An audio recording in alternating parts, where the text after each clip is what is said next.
Hello, everybody. I am Kyle Mish. It is Friday, not Wednesday. It is a special edition of Mish'N Accomplished. I have a guest coming on from the other side of the world. He is going to be live from Thailand. Give me 1 second. I will bring him up. Before I do, I just got to shout out my sponsors real quick. You all know who they are, but I got to do it anyway. We got Massage Therafix and Holding Hands Massage, registered with the VA. Soldiers and veterans can go down, see their provider, get a referral, go to her website, go to holdinghands.com to schedule an appointment. If you are a veteran, if you are a non-military person, just go to massagetherafixmassage.com and book an appointment with her there.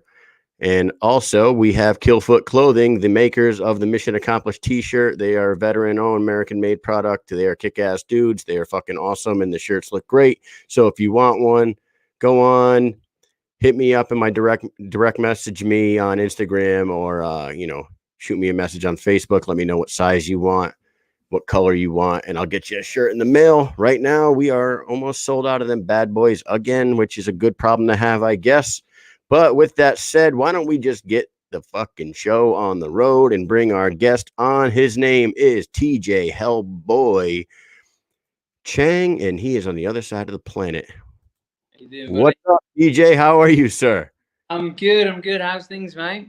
Everything is great. It's good to see you. Nice to meet you, sir.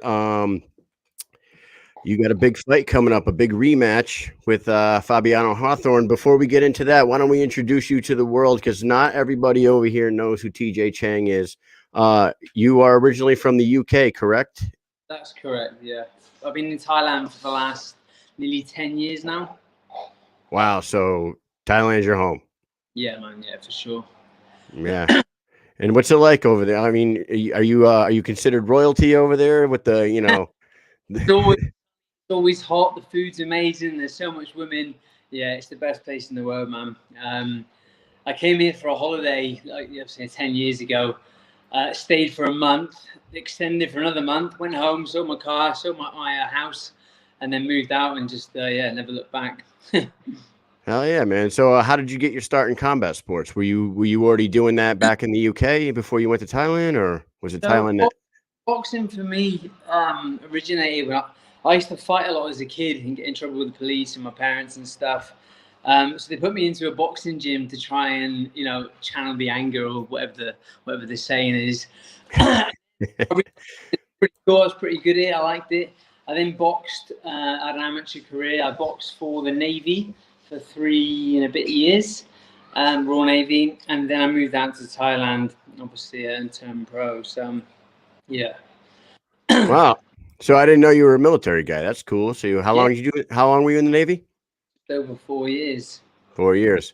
And you boxed for them, and then you ended up in Thailand. And now when you started in gloved boxing, obviously, like everyone does. I remember watching your first fight on Fight Circus, and they call Fight Circus 2. And they called you a gypsy. You're not a gypsy boxer, right? You're not a traveler. They just like to call you that. But my grand's actually from Ireland, but no, I'm not a gypsy. Yeah, I had to ask the question. Now, have you ever considered venturing over into mixed martial arts, or is boxing and bare knuckle like your only thing you're gonna stick with? My hands at boxing and my head movement's pretty good. And years and years ago, I used to train with a guy called Sharam Jones, who's an MMA fighter. And we used to do stand-up together, and I beat the shit out of him. And then he's like, let's try doing MMA. I was like, yeah, how hard can it be? And he locked me up, and I was like, I can't do it. He was smaller than me, not as strong as me, and he made me look so stupid. So I'll just stick to what I'm good at. Yeah, no, you have great you got awesome head movement. Your footwork is good. I like your little step in, like your upward jabs that you were hitting Hawthorne with in the first one. Yeah. Almost like the gypsy style boxing. I love it. In the comments, we have an audience right now, and Brad Williams says he said so many women.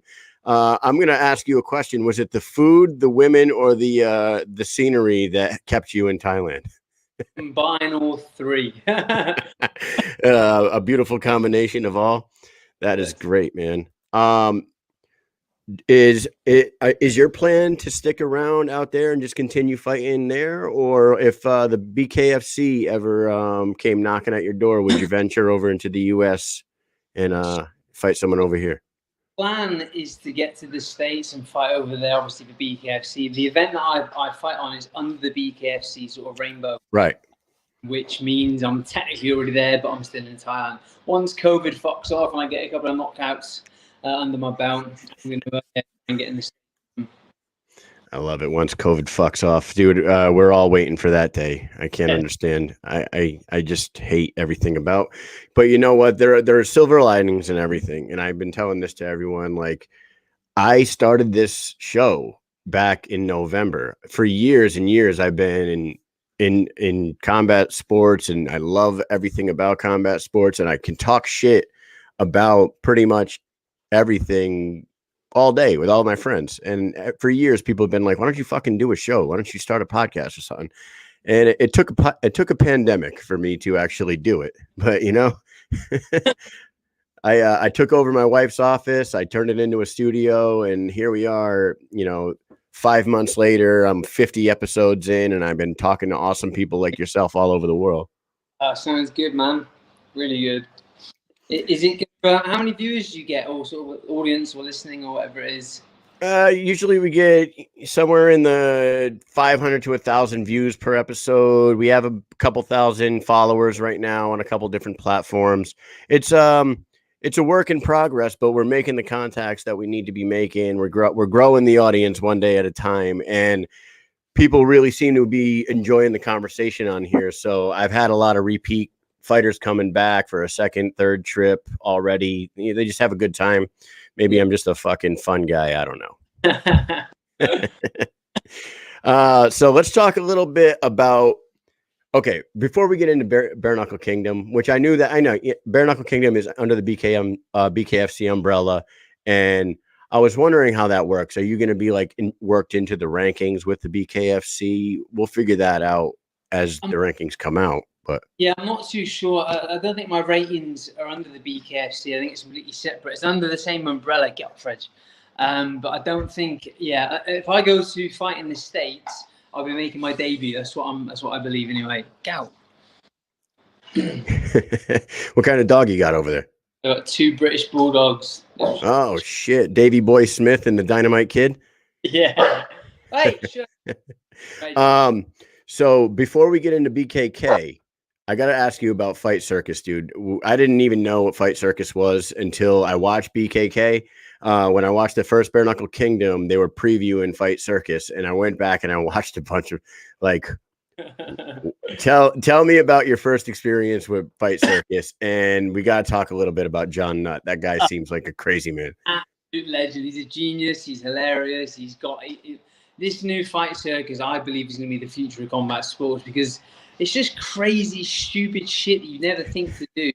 The first one that I fought on, I was the main event for a bare knuckle, but all the fights before, there was like 2v1, 3v1, Indian leg wrestling. It was spinning only. It was insane. It was insane. And this one next week, I've heard they're going to do a phone box, a London style phone box. Two fighters. So that's going to be insane. So you're going to literally fight in a phone booth, like they say. You know, these two are fighting in a phone booth. They're actually going to throw them in a phone booth.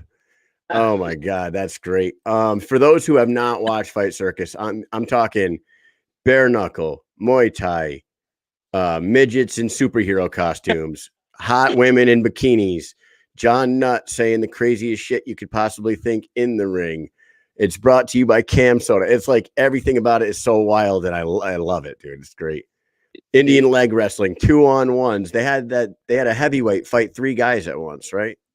That's my friend Panda Banks. He's also a bare knuckle fighter, but he smashed them all. And the one before that, it was a 2v1. And it was 2 guys that are like street fighters. They're not actually like professional fighters. They're fighting against some guy who's an actual pro, and they just knock fuck out of him. It was amazing. Unbelievable.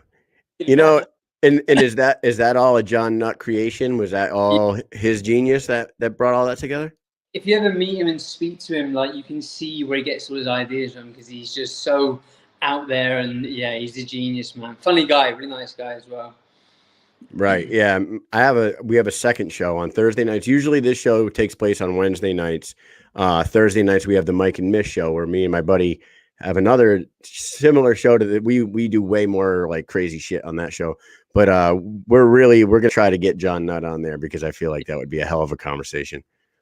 He's so funny. I call Fight Circus or all the Bare Knuckle Kingdom, I call it the John Nutt Show because it's just it's all now. One Brad Williams in the comments says he loves your rink. Did you get all your rink in Thailand? Say again, sorry. Did you get all your tattoos in Thailand? No, I've been getting them for years. Yeah, I'm pretty covered now. The most that I've got are from Thailand, but I think my first tattoo was when I was in the Navy. Must have been 18 or 19. I was in Turkey on a tour, and I had a boxing match, and I woke up the next day with a black eye and 2 transformers on my backside. So yeah, that's great. Been adding bit by bit. Once this fight's over, I get my leg finished, get my back finished, then I'm done. No, you have some of the most impressive ink that I've seen in the fight game for sure. It's what weight class do you fight at? I'm sorry, I don't remember. Usually 72.5 with gloves on, but because this guy Fabiano called me out and he's like 81, I've come up to 76.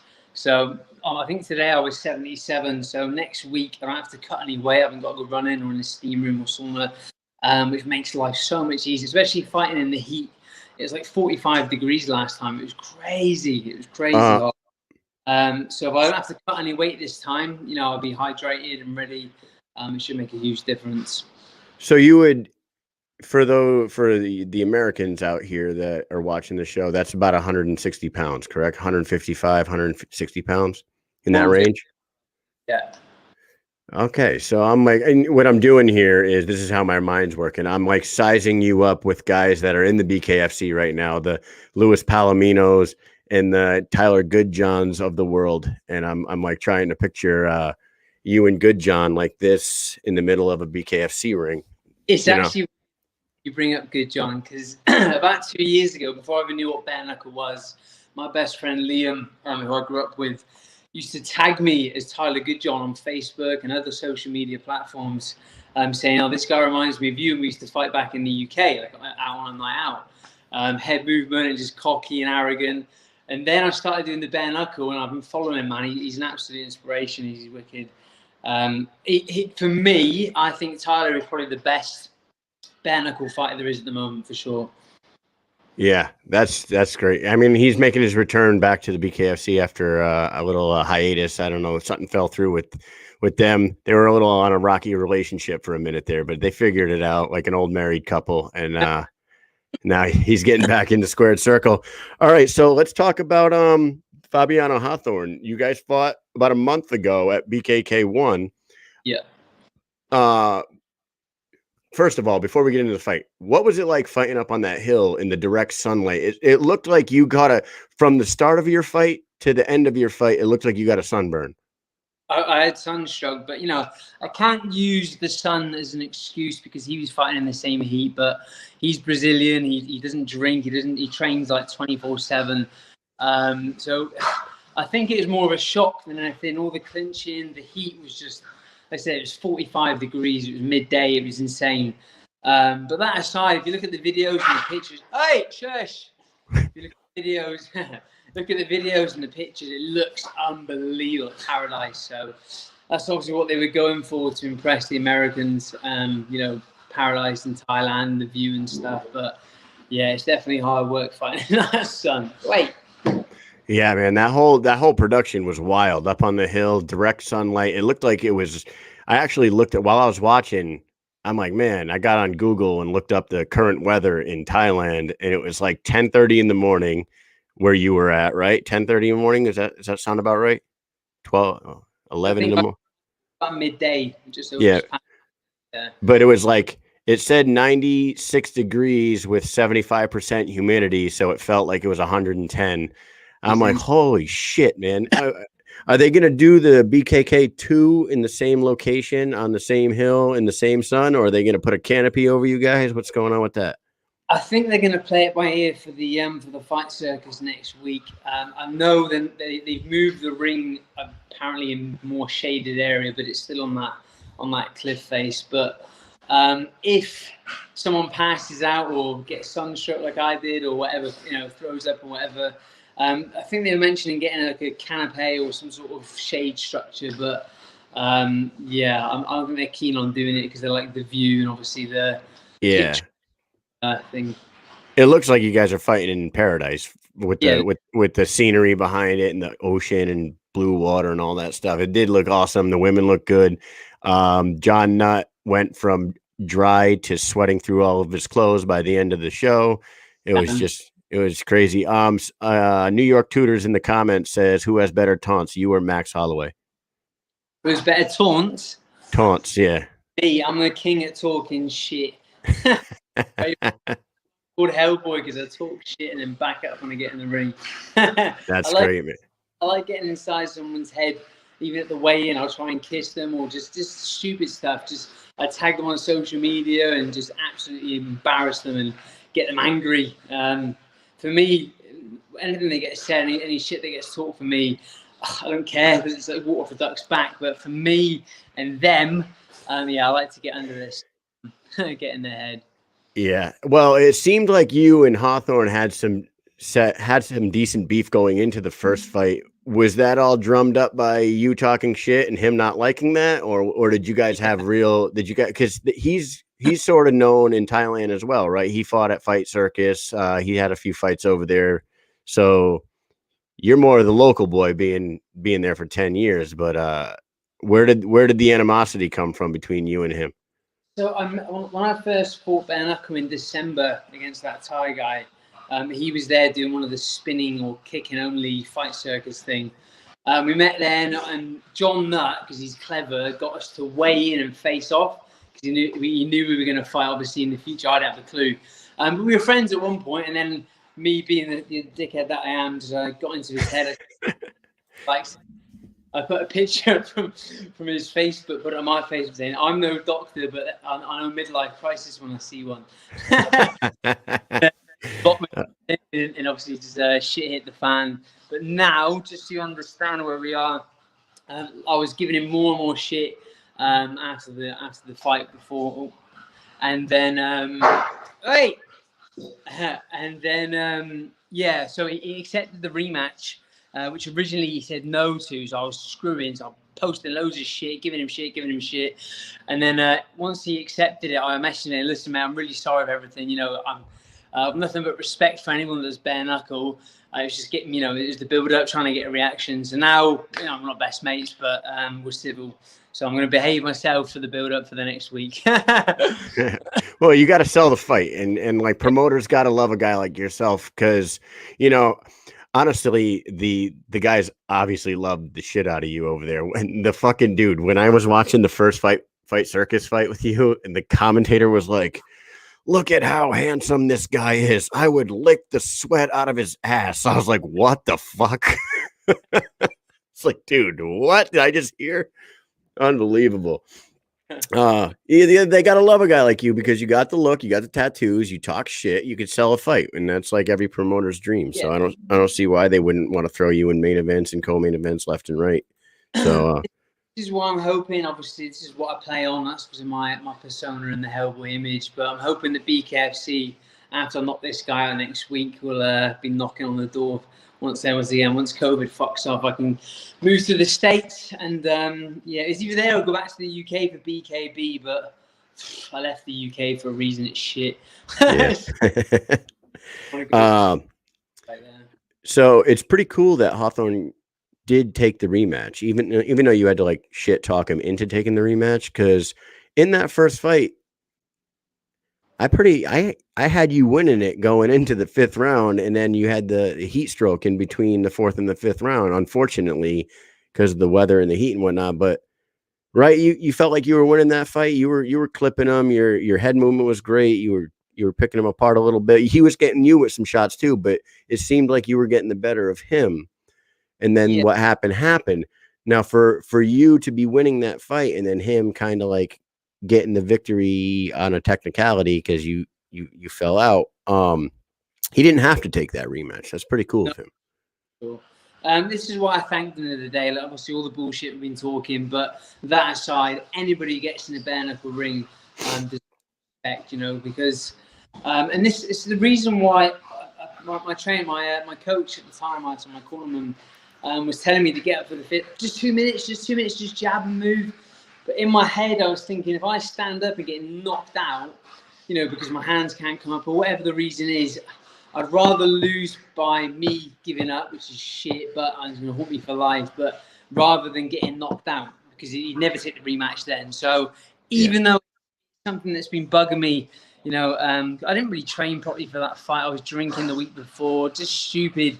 I try and juggle being a party animal and being a professional fighter, and you got to pick one. Do you know what I mean? So it sounds a bit strange, but I'm actually happy that he beat me. Well, technically beat me, because now I've been training so hard, 3 times a day, 10K runs, CrossFit, in 10 minutes, and I'm ready, which is good. I'm a week out, which is fine. I've only ever lost boxing matches when it's been down to fitness. I never lost ability. It's just because I'm a party animal. Do you know what I mean? Yeah, man.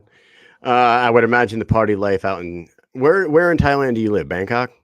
So I lived in Bangkok for 8 years, and then I moved to Pattaya, which is about an hour and a half away. When COVID happened last March, I fought for the Thai National Championship belt in February, and then March COVID happened. There's no more fights for the rest of the year. So for fuck's sake, so I moved to Pattaya. You got the beach. It's just there's no traffic. It's cheaper. It's nicer. It's more sort of local. So yeah, I'm happy I moved, man. Pattaya is the place to be. Hell yeah! And the fights are held at in Phuket, right? Yeah. And is that for a reason, or is it just easier to put together those crazy events in Phuket, or is there not a place in Bangkok? I know John that lives there, so maybe that might be why. But I know that originally it was going to be in Phuket because of COVID, because the Phuket restrictions were a lot less than the rest of the Thailand, because they had like 3 cases in total in like 6 months or something. So that's originally what I did. But now I think just for the view and the sort of image of Bare Knuckle Kingdom being in paradise, so to speak, that's why they're going to do it in Phuket again. I believe anyway. Now, right in the comments, watching right now, Ian Olson is a Navy veteran in the United States Navy. He spent a lot of time in Thailand, and he wrote, "Oh baby, Pattaya Beach," and then he said, "That's where most likely my Thai children would be at." Good lad. And Pattaya and Phuket are the shit. Yeah, okay. So look, it sounds like the place to be. And I'm always looking for new vacation spots. Would you recommend that to go out there and catch one of these events live? Because 100%. Like I said, I came out for a month holiday. First time I've been here, loved it so much, extended for a month, and then moved out about 3 months later. So yeah, it's always hot. The food's unbelievable. It's the one thing I miss when I travel away. Obviously, there's so much women here. It's not lady boys, actual ladies. There's plenty of those about. Lady boys, yeah. Yeah, somebody just asked if you ever considered growing a beard. I don't know. Funny you should say that. So you might better see my porn star tash that I'm trying to grow. I want the old school bare knuckle boxing whiskers, and I'll keep this clean shaven. But I used to have a beard for about 10 years, just sort of like a bit of stubble and stuff. And then I shaved it one day and thought, oh, that's pretty good. I look younger. There you go. You got the porn star stash. You got your cardio up. Now, what's your plan after Fabiano? Not that you're looking past him. Are they going to keep pumping these bare knuckle kingdoms out over there, and you're going to be the face of the franchise, or like you said before, are you really considering coming to the States? Well, I think there's about 4, maybe 5 more Bare Knuckle Kingdoms this year, depending on COVID. There's not a 3rd or 4th wave or whatever. But fingers crossed, I can be fighting every 6 to 8 weeks. And by that time, by the end of the year, COVID should be done, vaccinations should be out, and then I'm hoping I get the knock on the door for by Dave Feldman and BKFC. That's the dream, obviously. I love Thailand. It was my home, but yeah, Bare Knuckle Kingdom compared to BKFC, it's just chalk and cheese. You know what I mean? Yeah, hell yeah, man. You go in the train right after this? You got plans, or what's your weekend look like over there in Thailand? Say again, sorry. I said, you go in the train right after this interview, or it's late at night over there, right? So you're Trained 3 times today, so I'm absolutely knackered. It's only a week to go, so I'm pushing myself a bit harder than usual, obviously because it's in the sun. And this time it's usually 5 2-minute rounds, but this time it's 1 times 10 minutes. Oh yeah, I wanted to ask you about that. How the hell did they come up with this idea? It's for those who are watching. Instead of 5 2-minute rounds, they are fighting 1 10-minute bare knuckle round. How did that come about? Because it's Fight Circus, and again, it's John Nutt. It can't be a normal bare knuckle match. So obviously 10 minutes is just. I did sparring yesterday with 2 of my friends, Sean and Mikey, both very good boxers. One's a left-weight fighter, and yeah, we did 10-minute Shark Tank. So every minute someone new would come in, and it's insane. It's so hot. I'm not planning on it going to 10 minutes, but I've got it in the tank if I do. The idea of a 10-minute bare knuckle fight, like honestly, the only bare knuckle fights I've ever been into are street fights or bar fights. So those only last until someone breaks them up. You know what I mean?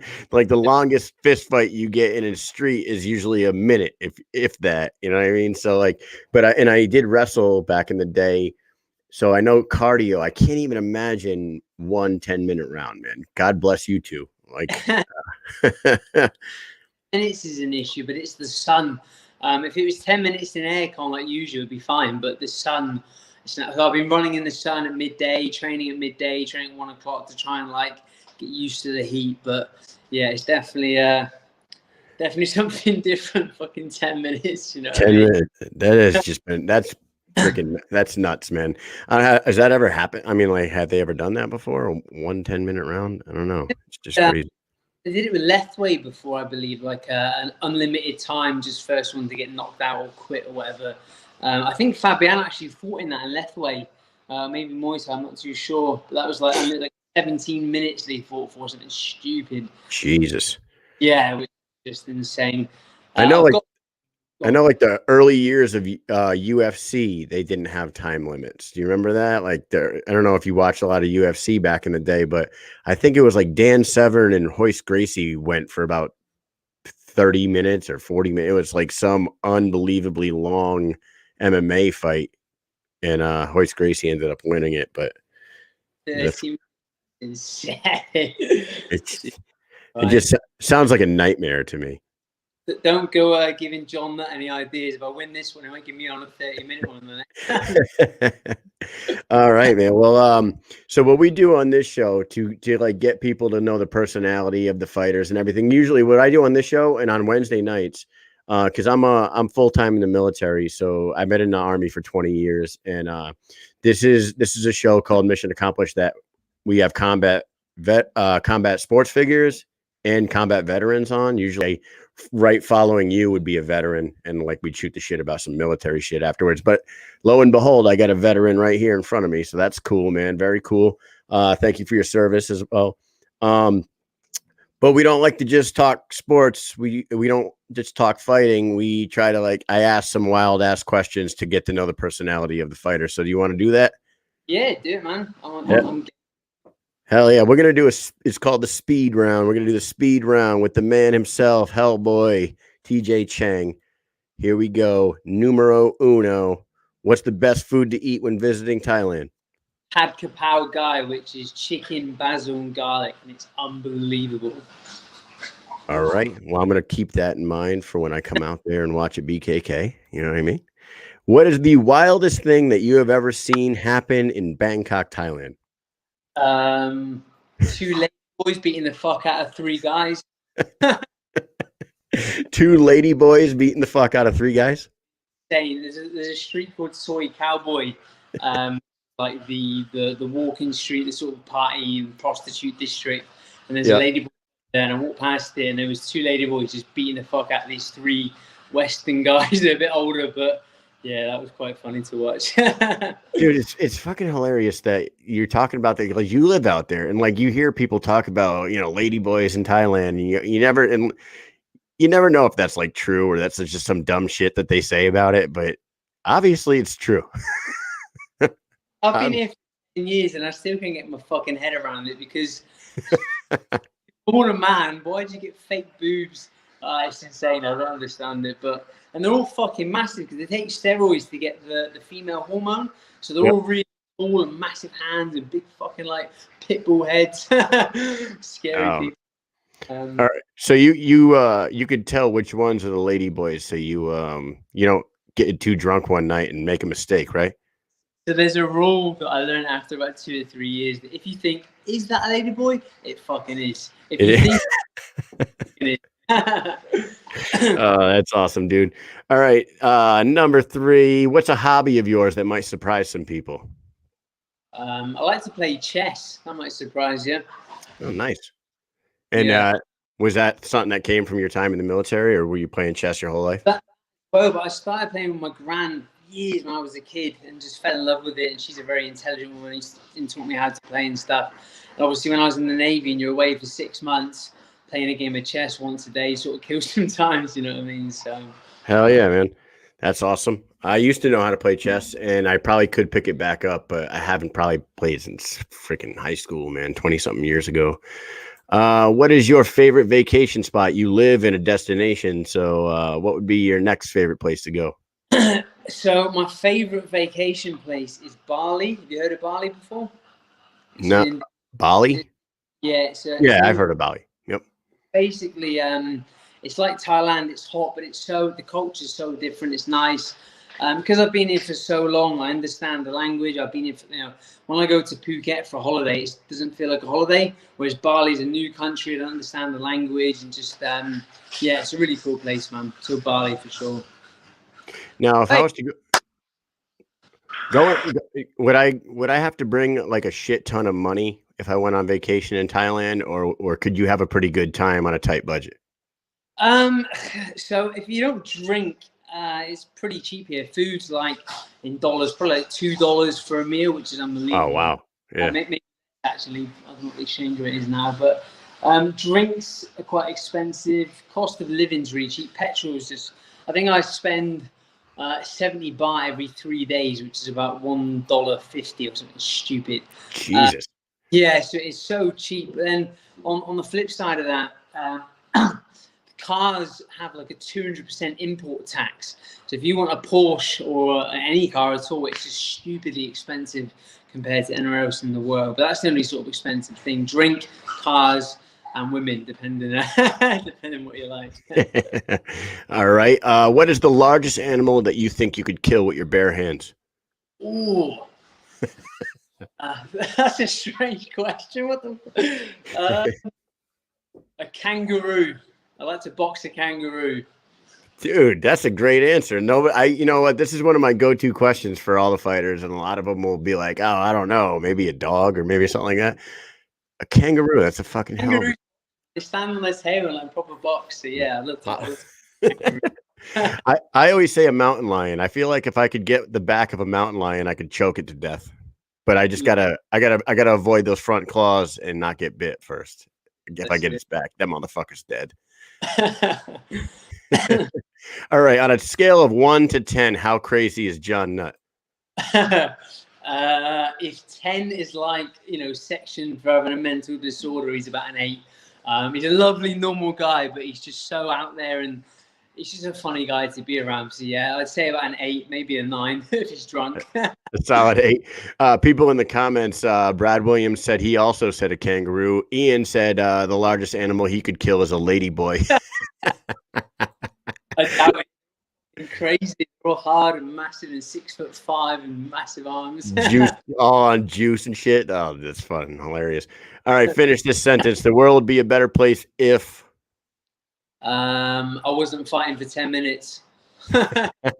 Okay, your world would be a better place for sure. All right, beer, wine, or whiskey? I hate beer, I hate wine, and I hate whiskey. That might sound a bit strange being an absolute party animal, but I drink vodka, and back in the UK, I drink cider. Do you have cider in the States? Yeah, for sure. I drink cider. That's my go-to drink. I get called by my friends the Breezer Geezer. I drink Bacardi Breezer, which is like the bitch pops, the sort of girly drinks and smells like. I hate beer. When I was a kid, about 15 years old, my local pub, everyone was drinking beer. And I used to order something called a WKD Blue, which was like a girly drink. And drink cocktails and just, anything that didn't taste horrible. I've just never gone back. I just can't stand beer. I feel like if I drank those, I would wake up with heartburn without question. I've always got Gaviscon on sort of standby. All right. Who is your dream opponent? So again, back to Tyler Goodjohn. I've got so much respect for that guy. He's probably the reason I started doing Bare Knuckle and follow him on Instagram and Facebook and stuff. Everyone says we fight the same. It's difficult to say as a fighter that someone's better than you, but he's a world champion for a reason. He's world class. But I would like to, once I get a few more wins under my belt, potentially when I come to BKFC, have maybe Battle of the Brits in the States, which would be quite cool. So maybe Tyler Goodjohn. That's a great answer. And that's, you know what, when I was writing these questions, that's exactly who was in my head when I wrote it, because you guys do have similar styles, similar looks, similar attitudes. You're both from England. Cocky, smiling. Well, yeah. So I mean, that would be a hell of a card to, especially, a guy like David Feldman would like just picture the poster. You know what I mean? Picture the poster. Jesus, fucking sells itself. And last one, man, what is the first thing you do when you wake up in the morning? Feed the dogs, because I don't know if you've seen on my Instagram. At 6:30 every morning, I'll be in bed and they'll jump up on the bed like with their hands up or the feet up, and just groan and moan and sort of bark until I get up and feed them. So 6:30 every morning, wake up and feed the dogs, and then get back in bed. Nice. All right, we got one bonus one. Somebody in the comments, Mr. Brad Williams says, Kyle, would you rather? Oh no, he wants me to ask you this. He said it in a second one. Would you rather have your front teeth knocked out or tattoo your name on your forehead? Oh, tattoo, sure. 100%. Hellboy would look good. I love my teeth, man. If I got my teeth knocked out, not a chance. 100%. That's awesome. Well, man, before I let you go ahead, say whatever you want to say, shout out whoever you want to shout out, call out whoever you want to call out. This is your time. I'll throw your social media up there. The only one I could find for you was your Instagram. Are you on like Facebook and Twitter and those other? More for the family and friends back in the UK. In my sort of platform. I cringe at all the statuses, people with their life story on Facebook. I'm not really a fan of it, to be honest. At least with Instagram, it's just sort of just pictures, and it's not easy. Hey, dogs are fighting. So shout out, obviously my mum and then Big Jim, my gran back in the UK, and my friends back in the UK. My best friend Liam, who's going to corner me next week because my coach can't make it. The reason he's going to corner me is because he said that he watched me over probably 150 street fights growing up, so he's cornered me plenty of times before. Shout out to my coach, Chris Foster. He's up in Chang having a fight tomorrow. And my friend Mikey Wildman, who's been sparring with me for the last couple of weeks, getting me ready for the fight. He's actually 9-0 at the moment in glove boxing, and he'll be fighting for the WBC Asia title, hopefully early next year. So Awesome. Well, it was great talking to you, man. I'm looking forward to the fight on April 9th. How do we see it? Is it going to be on the BKTV app? So it's not. So this, because Fight Circus isn't under BKFC, it's under Cam Soda, which I believe is a porn site or something. So if you go onto Cam Soda, you can actually watch it for free, streamed live. If you really in between rounds, put some. That is so. Cam Soda is the platform that you can watch this one. So it's CAMSODA, camsoda.com. That is unusual, but all right. So that gives us all a reason to log on to Cam Soda and not get our women mad at us for, logging on to a porn site. All right, my man. Well, thank you very much for coming on. Had a great time talking to you. Nice to meet you. And maybe one day I can, after you win this one, after a couple more fights, maybe we get a Tyler Goodjohn, TJ Chang showdown on the Mish'N Accomplished show. Sounds good to me. Sign me up. It's been a pleasure, mate. Thanks for having me. It's about 10 to 9, so I'm going to feed the dogs and then get into bed. But yeah, back in training tomorrow, man. All right, man. You go keep it up. Keep up the good work, and good luck against Fabiano on the next one. 10 minutes of hell, man. Best of luck to you. End it quick so you don't have to deal with the whole 10 minutes. A couple of minutes and then straight on the beers. All right, man. Thank you very much for coming on. Have a great night. Cheers, brother. Take it easy. All right, ladies and gentlemen, that was TJ Hellboy Chang. What a cool dude, man. I've never talked to him before.